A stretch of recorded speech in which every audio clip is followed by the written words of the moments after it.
And so now I'm very excited to introduce our speaker from Carrollton Hall, not only to kick off our wonderful Small Museum Showcase, but to celebrate Women's History Month and to showcase the wonderful work that they are doing over at Carrollton Hall.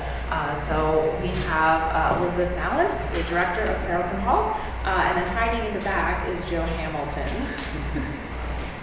And we'll hear from both of them. So please help me welcome Elizabeth and Joe to the Museum of Howard County History.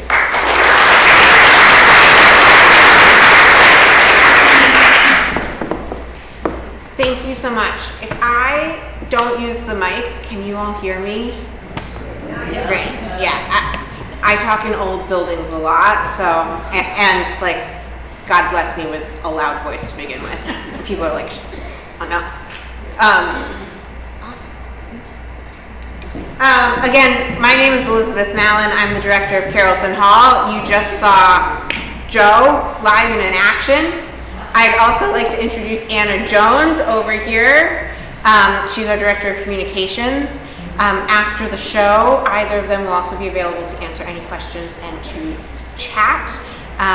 We welcome all inquiries, questions, concerns, etc. And thank you for that wonderful introduction. It's a real pleasure to be here to talk about small museums, to talk about history, to connect Carrollton Hall to our community. I love what you said about community, because Carrollton Hall is really focused on engaging the community in their history. I also loved what you said about past, present, and future. I think sometimes we think of historians as time travelers. I actually think of us as being in two places at once. I get to exist in the past and the present simultaneously, and my job is to take care of people in the past, to take care of their stories and steward them into the present, while also taking care of the people who walk through the doors of Carrollton Hall every day. So it's really lovely to be here with you in community, and I'm looking forward to hearing your thoughts about what we're talking about today. I'm going to start off with a couple of questions for you. How many of you have heard of Carrollton Hall? Goodly few. Of those who have heard of Carrollton Hall, how many have been to Carrollton Hall? Nice. How many have been there in the last 5 years since the house underwent its restoration? Great. How many of you have been on a tour with me? Okay. I recognize you all. I knew the answer to that. I absolutely did. That's great. Well, don't worry. For those of you who have been here, there's going to be a little bit of duplicative information, but not too much. Because actually, for the rest of you who haven't been there, I don't want to reveal too many spoilers should you decide to come visit. I'm not giving away everything all at once. You'll have to come to get some of the real treasures. Instead, we're going to talk about some of the behind-the-scenes work that makes a museum a museum.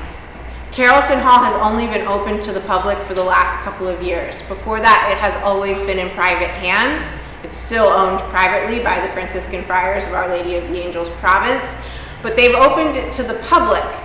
And to do that, we had to wrestle with a bunch of questions about what makes a museum or a historic place. And once we knew the answer to that, how were we going to carry it out? So I'm going to give you a brief overview of sort of the narrative history of ownership, so you can place Carrollton Hall in time and to some figures whose names you may or may not know. And then we're going to delve into some aspects of the history by thinking about 3 questions. I wrote a note for this. A question of place-based history and how that differs from other kinds of history telling. How we turn stories into history. And finally, how will we tell that history? What mechanisms will we use? What media will we use? And whose voices will we use? For those of you who haven't been to Carrollton Hall, I've provided a map. We're there? Carrollton Hall is here. Glenhead Country School, very close by. I don't know if you can see it on the map with the light as it is, but it's on Folly Quarter Road, which turns into Homewood and then into Harper's Farm Lane, if you keep going, into Columbia. It also turns and goes up to 70, basically, to Frederick Road, which connects to 70. Good with location?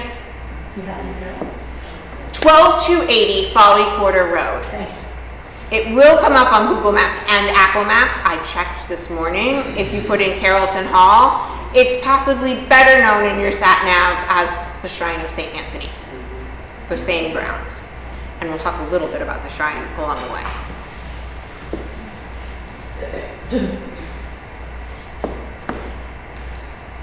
The ground that Carrollton Hall sits on was originally stewarded by the Piscataway and the Susquehanna tribes. By the middle of the 17th century, conflict with the colonial government of the colony of Maryland had largely driven those communities out of Howard County, or what was then Anne Arundel County. The Piscataway are still present in Maryland today. There are 2 federally recognized tribes, but they don't have a huge presence in our area of Howard County. We'd like to engage representatives from the Piscataway in our interpretation, and we'd like to know more about how they would interpret a site like Carrollton Hall. We don't know that there were any active settlements on the area around us, but it was land stewarded by them. It would have been land cultivated and used and have been part of the general management of the area by the Piscataway and Susquehanna. By the early 18th century, the land that Carrollton Hall was on was owned by Charles Carroll of Annapolis. 3 generations later, it was owned by Charles Carroll of Carrollton, the only Catholic signer of the Declaration of Independence. Somebody residing in Maryland, we're all contractually obligated to have that appended to his name every time we say it, the only Catholic signer of the Declaration of Independence. Carroll's father, Charles Carroll of Annapolis, built Doregan. The stone copy of the Declaration of Independence with Carroll's signature is, I think, like right there. No, it's the 3rd one. It's right there. Charles Carroll of Annapolis, Carrollton's father, had built Doregan Manor. It resided on some 10,000 acres of land in Howard County, consisting of 6 working farms or quarters. 6 quarters? Why 6 quarters? Because it's not actually 1/4.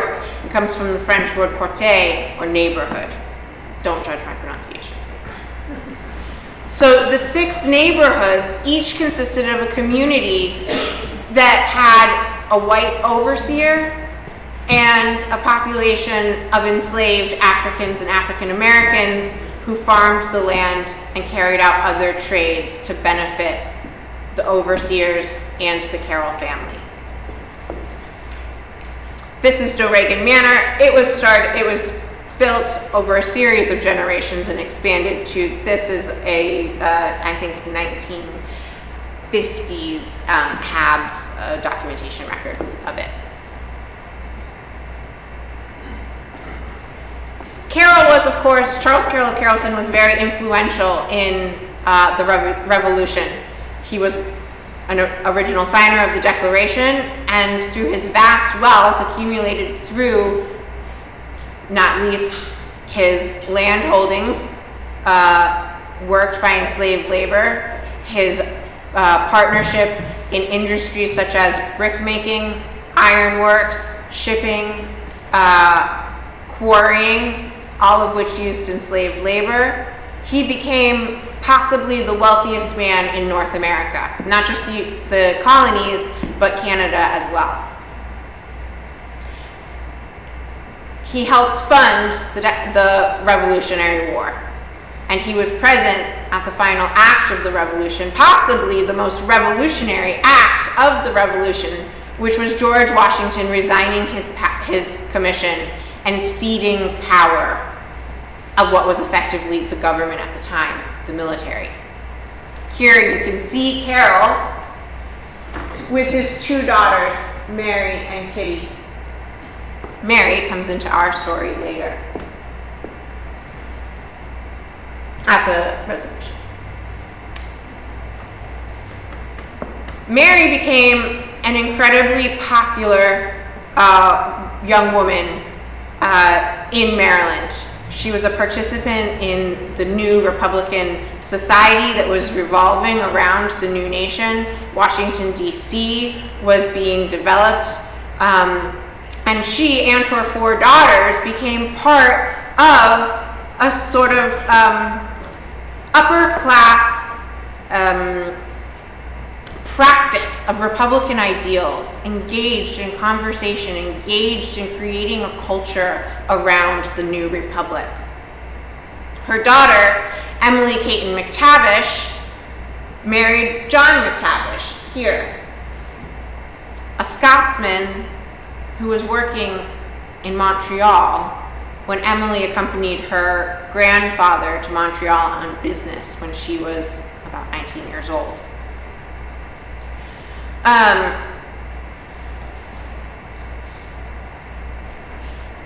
Emily was incredibly close to, well, actually, let me stop for just a second.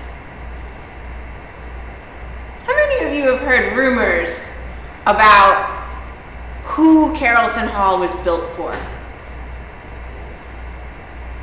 But you've been on my tour, right? No, you haven't. Okay. I've been involved before the tour. Okay, great. A rumor for Emily. Okay, anybody else have a rumor? Emily, great.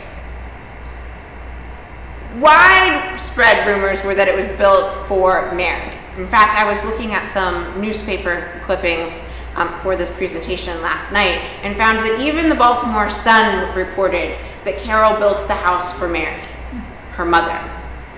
But it was in fact built for Emily. Emily, towards the end of Carroll's life, became sort of his manager. She helped keep Doregan as a household. She helped run the mansion in Annapolis and his other properties.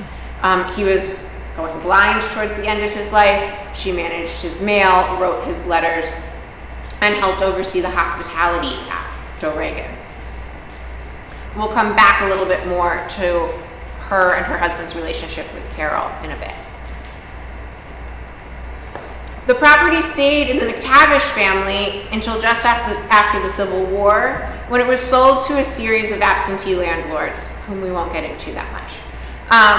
The more significant presence on the property was the Brosine family, who were tenant farmers, sometimes listed as owners, but I think tenant farmers, on the property consistently until about 1914, from the end of the Civil War. Possibly they had been the overseer for the plantation prior to the war as well. Here we just have some references to Brosine family members living and dying on the property. Cherry.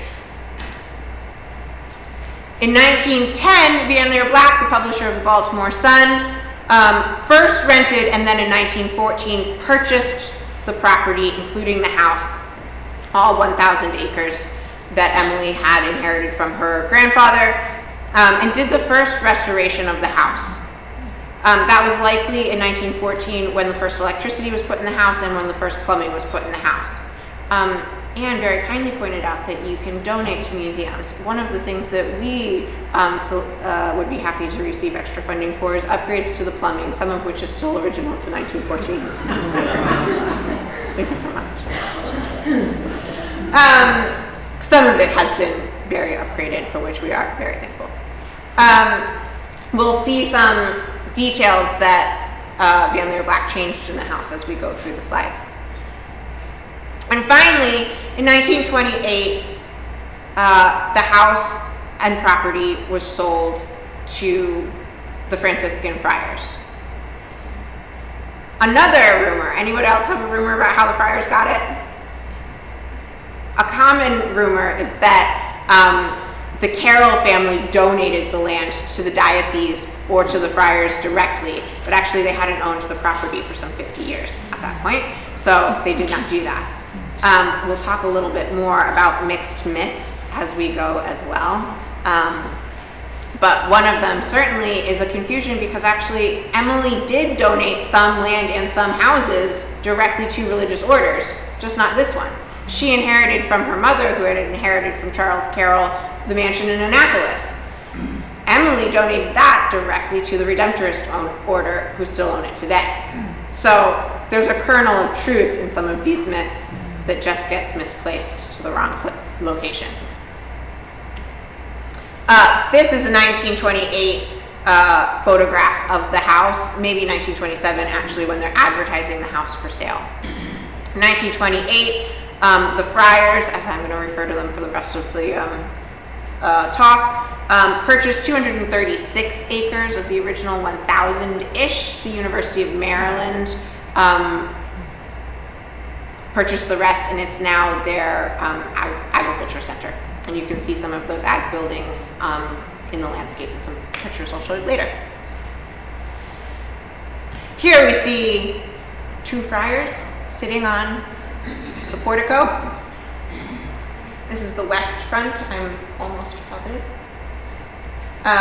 You can see some landscaping that Van Leer Black put into the grounds here with these bushes, none of which survive, but it's nice to see. A little bit more flavor for the interiors. These photos were taken about 1930. This photo is labeled as being the first friars in residence. And here we just have some of their furnishings. You can see this lovely, maybe parquet, maybe marble floor that almost certainly is installed by Van Leer Black in that 1914 restoration, and answers a question, one of the ways that we answer a common question about whether or not the floors in the house are original. Not in this room, at least. This is the central passage looking to the west front there from the east side of the house. This looks south to the main staircase going upstairs. Almost as soon as the friars purchased the property, they started building this building, now popularly known as the Shrine of St. Anthony, also known as the St. Joseph Cupertino Friary, or the St. Joseph Cupertino Novitiate. A novitiate is a location where young friars, or soon-to-be friars, come to do their training, trained and taught by more experienced friars. Some of those friars lived in the novitiate with the novices, and some of them lived in Carrollton Hall. Carrollton Hall proceeded to serve a variety of internal functions for the friars. It was housing, it was offices, it was the home base for some missions groups, etc., but never open to the public. Here's a little context for you, an aerial view. You can see Carrollton Hall over there on that's my left, so you're right? And then the shrine there. You come up a lane this way from Folly Quarter Road. That's northeast. That takes us to 2015, 2016, when, due to a faulty boiler, the friars decided to embark on a restoration of the house. The first in almost 100 years, in almost 200 years of the house's history. You can see some of the wonderful interior finishes, now made more accessible thanks to the restoration. As part of that restoration, the friars were determined to open the house to the public and make it a site of history. But what would that history look like, and how would it be carried out? As the friars are fond of telling me, they're not museum professionals. So they found one. Me. Thank you very much. And I got to do something that everybody told me would never happen in real life, even though we played at it in graduate school. in my second year of graduate school, my furniture history professor had us do an experiment where we could either choose a museum to accession a piece of furniture that we were studying into, theoretically, not for real, or we could build our own museum in which to place this piece of furniture in. I built my own museum. Brock, my teacher, told me that I was the first student who had ever bothered to do that. I worried that was a bad sign. Turns out, it was good practice for what we get to do now. We get to build a museum or a historic site. And that actually was one of the first questions that we faced. Is this a museum or a historic site? Does anyone want to hazard a definition for the difference? No? Okay. Let me just change this slide. We don't need to look at that one anymore. Pretty picture. Yeah. I would say that the difference is that a museum is a curated collection, whereas a historic site is a place to visit with maybe some signage, but not a collection, a curated collection. Interesting. I like that distinction. What about, say, George Washington's Mount Vernon? Is that a museum or a historic site? What about just the house? The house is a museum within a historic site. All right. Sure. Well, that makes sense. There isn't really an exact right answer. I would say distinction. Both a historic site and a museum can have a curated collection. A museum, separate from a historic site, has a collection that could probably be moved, could be abstracted from its location. If the Maryland Center for History and Culture suddenly found out that it had a sinkhole under it and it had to immediately move its collections, it could move to another building and still interpret that collection in the same way they are in the current building. The mansion at Mount Vernon could move all of the objects in it, but when those objects are divorced from their historic site, they don't hold the same meaning. Those objects are arranged specifically around that site. An object that George Washington owned but never used at Mount Vernon wouldn't appear in the house at Mount Vernon. It would appear 800 yards away in the museum at Mount Vernon, a separate building.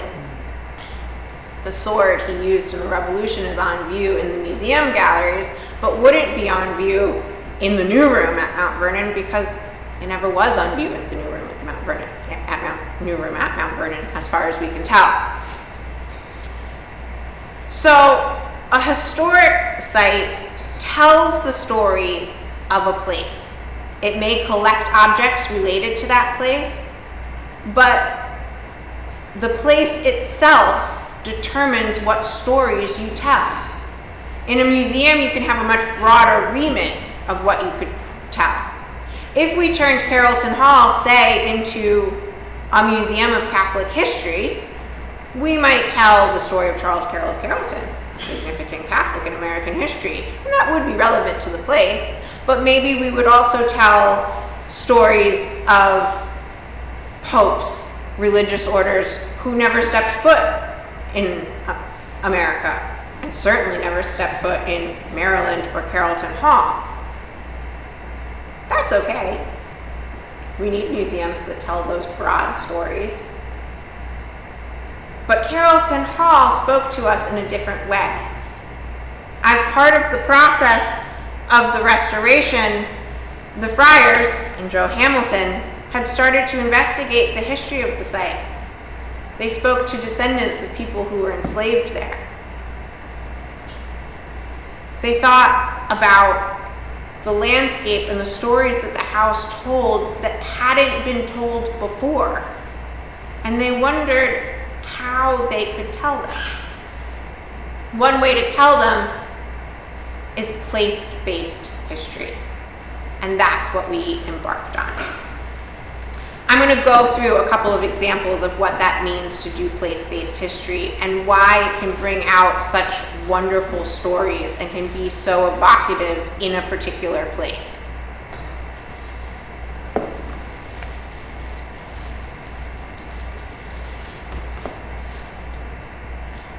Carrollton Hall was designed by William Small, who was a protege of Benjamin Henry Latrobe.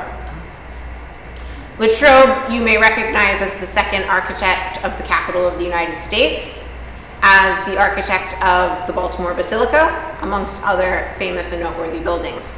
We're going to talk a little bit about the Basilica as we go through today. You'll notice that this watercolor has significantly more parts to it than the current house. It's a 5-part house, 2 dependencies with hyphens between, and then the 3-bay house that we see in the center that is what Carrollton Hall consists of today. Why, we ask ourselves, does the house not look like this? This is how it was designed. Charles Carroll of Carrollton certainly had the funds to execute this amount of design. Well, we think about the place, and we think about the relationships that took place in that place. Another excellent view. Same, just to go back and forth so you can get a sense of it. Here's the place.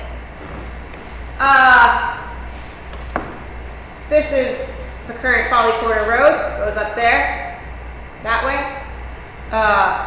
Doregan Manor, that Folly Quarter was part of, the 10,000 acres, the manor house is,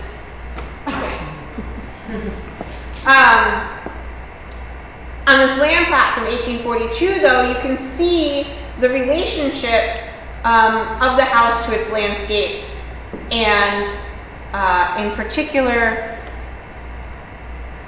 its working facilities. So I'm just going to stand up even though it's going to block part of the screen. Okay, there's the house. And a semicircle around it is a retaining wall we're going to talk about later. Here's a kitchen garden, some orchards here. There's a bathhouse there. And up there, in that massive text up there, is the barnyard, workyard, and the slave quarters. That bathhouse is really significant because it tells us why Carrollton Hall was built here. Here's a picture of the bathhouse from 1928. Looks a little ramshackle, but it's actually quite impressive as a bathhouse. It's got 2 full-depth pools in the basement. It's got a full dairy and a laundry. It's got 9 guest rooms on the 2nd floor. This is essentially an extension of Doregan Manor. It's where, when they had an abundance of guests, they placed guests to stay. It's where Charles Carroll of Carrollton rode almost every day to bathe. His children and his grandchildren rode with them. The presence of this bathhouse on Carrollton Hall's property demonstrates how close this property is to Doregan. And that tells us something about his relationship with Emily. Carroll also gave his daughter, Mary, a house, Brooklynwood, St. Paul's School for Boys now. Significantly further away.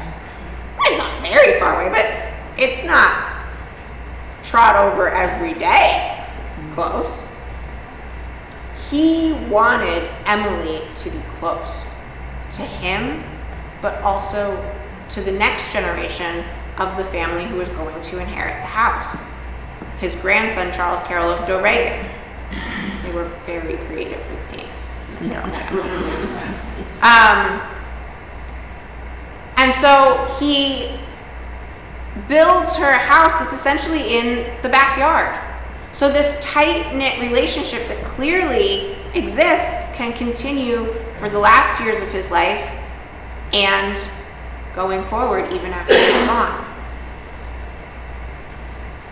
But in a story that we're not going to get into in too much detail, because I talk about it on the tour, spoilers, that relationship with the next generation sours because of the building of this house, because of the dispute over the will that allows for the finances to continue expanding the house. There's a 10-year family feud over the will. And so Emily never gets the funds to finish the house. And then she's here on this property, in this house that's not quite done, in her cousin's backyard for the next 30 plus years. And that affects the entire history of the house. It affects what we know about the house. It affects how the house's history carries on for the next 100, 200 years. Because it's not the family home that we think that she envisioned, because it's not an extension of the original family home. So when we look at that, oh, here's the front of the house, of the portico, of the bathhouse, sorry, which you'll notice looks a lot like Carrollton Hall. It was renovated at the same time as Carrollton Hall to look similar.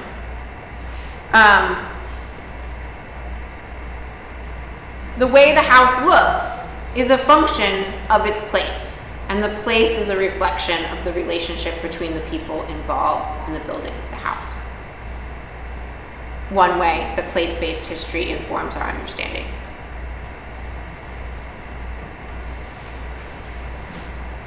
I asked the question, how do we turn stories into history? We look for evidence. That's not groundbreaking news.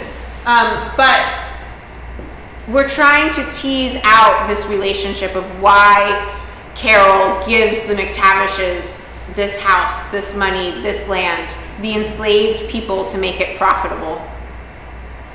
And why he does that when he has 10, 12 other grandchildren. This is an extraordinary gift to give one granddaughter. Why is he doing that? How do we know what their relationship looks like? We don't know a whole lot because they were so close-knit, because they lived with Carroll so much of the time, there aren't as many letters between them as there are with many of his other children, children-in-law, and grandchildren. So the historical record can sometimes be a little sparse. And because this house hasn't been open to the public before, it hasn't been a focus of the incredible amount of scholarship of the Carroll family, on the Carroll family. And so we've had to read between the lines and look for evidence in unlikely places. One of those places is the Declaration of Independence. That copy of the Declaration that I showed earlier, it has this inscription on it. This is in John McTavish's handwriting, Emily's husband. It's a copy of the inscription on this copy of the Declaration of Independence that's in the Maryland Center for History and Culture's collection. Both copies were given to Charles Carroll of Carrollton by Stone when, in 1823, 201 copies of the Declaration were painstakingly created on copper plate, mimicking the very handwriting of every single founding father. Copies were given to the federal government, to each of the original 13 colonies, and 2 copies each to each of the founding fathers still alive. At the time, I think it was just Adams, Jefferson, and Carroll. 3 years later, on the 50th anniversary of the signing of the Declaration of Independence, which happened on August 2nd, Charles Carroll gave, as evidenced by his own handwriting and signature on this copy, both copies, his only copies of the Declaration of Independence, to his grandson-in-law, John McTavish. not to his heir, Charles Carroll of Doregan, not to either of his living daughters, to his grandson-in-law, John McTavish. This is a close-knit relationship, which you only know if you're looking for the history of a place. It becomes significant because we're trying to figure out this place. Here's the University of Maryland agriculture buildings that I was talking about before. Once we start investigating the place and the landscape, we can understand some of the reasons for why the house was built exactly where it was built. This is where the original enslaved community lived. This is where a lot of the industry of the property that made it productive and valuable, that made possible the wealth to build a house like Carrollton Hall, took place. And you can see from this angle that it's down below. Carrollton Hall is built on the hill specifically to overlook that activity. So the place tells us about the relationship between the McTavishes, the enslavers, and those they enslaved. There's the bathhouse, also visible, basically from the exact same spot, in the distance from Carrollton Hall. You can see again how it mimics the architecture of Carrollton Hall with those columns. Once we start investigating the house as a site that can give us evidence of the people who lived here, we start seeing really interesting details. So this is William Small's design for the first floor of the house, the principal story it's called. We're going to ignore the parts that never got built and just focus on that central square. I want to point out, I don't know how well you can see it on this screen, that there is a circle here to indicate a curved roof or ceiling. And there are two little circles, there and there. Those are columns. There are also corner cupboards, here, here, here, and here. You can't really see that there are X's over each one of them. That's going to be significant. Here, you can see some more details. On the second floor, there's a dome, cupola above. You can really see in this William Small's, the influence of Latrobe on William Small's architecture. Latrobe was all about a dome, all about a barrel vaulted ceiling. There's even a curvature here underneath the portico that's been spelled out. There's even a vault here that's been spelled out, complete with little coffered insets specified. The doors have recessed panels with, you can't quite see it here, shading to indicate some kind of design on those inset recessed panels. On the left is an interior of Carrollton Hall where you can see that barrel vaulted ceiling with those recessed panels. Okay, that's really cool. You can also see the influence where he's getting that from the Baltimore Basilica with a vaulted ceiling with recessed panels. Even the half dome, all of the domes in the Baltimore Basilica have those recessed panels. Very cool. Coffered panels. Okay, that tells us something about design history that we wouldn't have known maybe without the place, but it also tells us something about the people who lived there. Here, I'm coming back to that point. Here we have barrel vaulted support structures in the basement of the Baltimore Basilica, and the same that I pointed out on the drawing under the portico at Carrollton Hall. Brick, brick. With a masonry foundation at Carrollton Hall. I put it in again so I can refer back to it. There's that barrel vaulted foundation there. And here in the interior, here are the columns. More of that coffered ceiling. Some excellent woodwork there. I put in just for the pretty. Why is that significant? Because we know once we start investigating the house itself and the history of the house that Charles Carroll of Carrollton told his granddaughter that the carpentry work for the interior of the house could be rebuilt on site after it had burned in the carpenter shop at the house.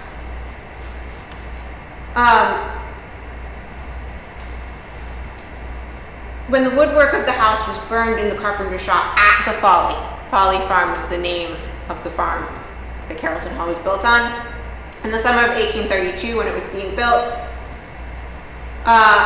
Charles Carroll of Carrollton told Mrs. McTavish that it would not be her loss, not to make herself uneasy, as he would rebuild it. What that means actually is that there were enslaved artisans on site in a carpentry shop who were making that woodwork. And so when we look at that woodwork on the interior of the house, it tells us about the activity and the skill and the craftsmanship of the enslaved craftsmen who are working on site. That might seem like an assumption, except that when we then investigate the locations in Charles Carroll of Carrollton's will, and we look specifically at the inventory of slaves and other personal property said to have been on the said farm called the Folly at the time of the death of Charles Carroll of Carrollton, we find a man named Marcus Wormley, a carpenter, aged 30, valued at $500. Marcus Wormley is almost certainly the carpenter who made the woodwork inside Carrollton Hall.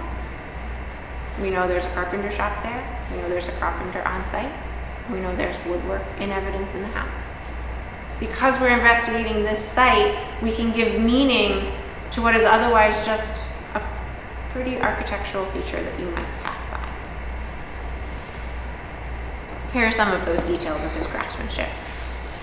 Extraordinary light work with the panel, inset, and doors, and around the doors, mimicking that grand architecture of the ceilings around the doors. It carries all through the house.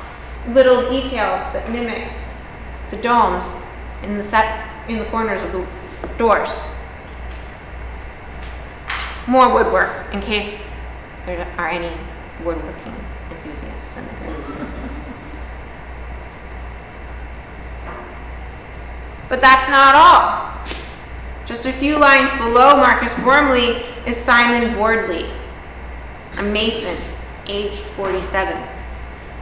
Why is that significant? Because the house is made of stone. So is the retaining wall that supports the house. This retaining wall that you can see here is 700 feet long and 20 feet deep in places.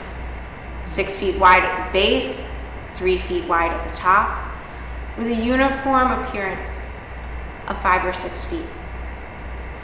It's a dry stone masonry wall, which means that every stone is picked out individually to match, to fit in place. It requires a level of skill and understanding of material that's extraordinary.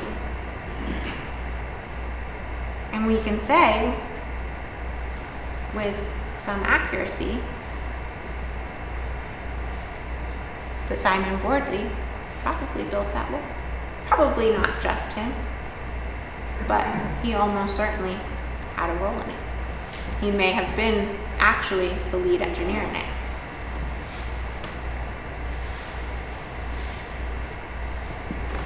So I've talked a little bit about place-based history and how we turn myths into history, stories into history, how we get to the facts once we know which facts we're looking for.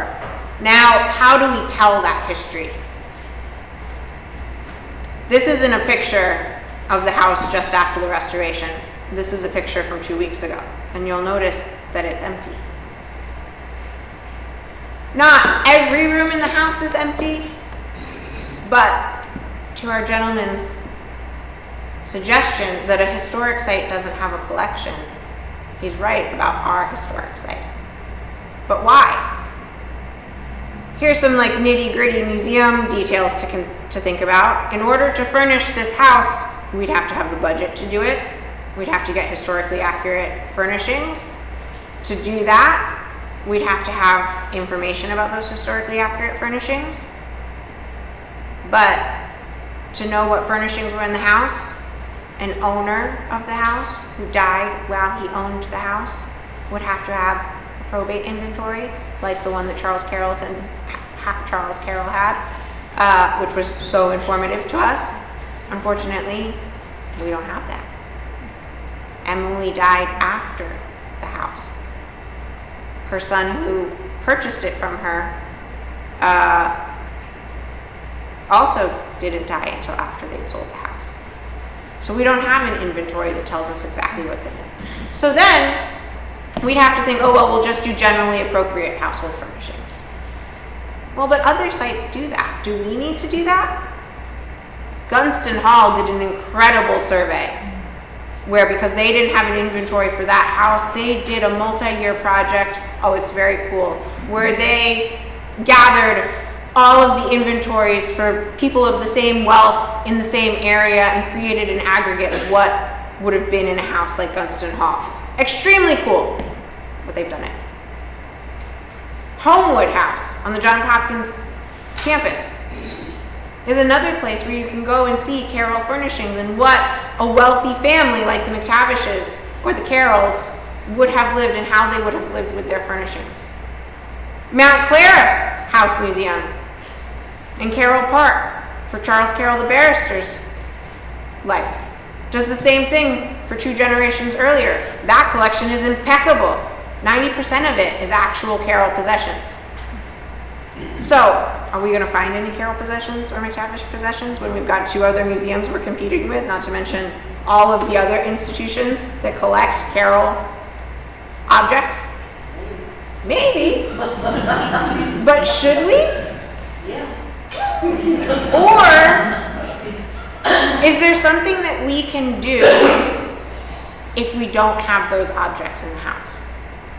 Can we do something else with the spaces? Can we let other objects speak?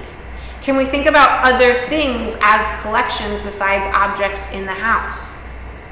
There's an invitation that comes to the audience from the absence of things. It invites you to look at the evidence of the house itself. It invites you to look at the evidence of how the house interacts with the landscape. It invites you to think about the people that you're in this space with and how you relate to them instead of how you relate to these objects. There are other spaces in the house that we furnished quite differently. This is what was one of the his and her bedrooms of the house. I don't know if it was Emily's or John's, but it was one of their bedrooms. We furnished it as a sitting room for conversation with furniture that I hope will be approachable by everyone, so that there's a space in the house where we can have conversations about the history that we're talking about. When you walk through the house and experience the stories of the Carroll family in conflict, which is so relatable to today, to the way a family that feels very relatable to today enslaved other families, when you hear about their stolen labor and talent, it's not necessarily an easy process. And I hope that once you go through that experience, you'll have a conversation with me or with Joe or with Anna or with the people that you're on the tour with, and that you'll want to come back and keep engaging with that history. I hope that when you go through the house, you'll find that you've engaged with this history in a way that feels comfortable and not overwhelming, and yet still provokes another invitation to keep thinking about it. That the house will invite you to think about how this history relates to your own life, to your family's long history in this country, to your neighbors and friends, to the wonderful gifts our nation has given us, and to the conflicts that we're still confronting today. And hopefully a space like this makes it a little bit easier to have that conversation, to keep engaging with those ideas. Especially when we think about the wide variety of people that we hope will come through our doors. I'm conscious of the fact that if you're a descendant of somebody who was enslaved at Carrollton Hall or at another site like Carrollton Hall, it might be very uncomfortable to walk through a space that seems to prioritize their belongings and their stories. And by not having so many objects, just because there are so many more objects that reflect the Carroll story than the enslaved person's story, we can demonstrate that we find these stories of equal value.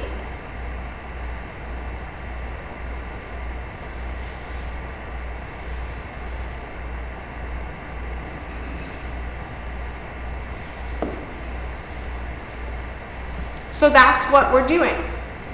We're talking about these things, but we're also making another kind of an invitation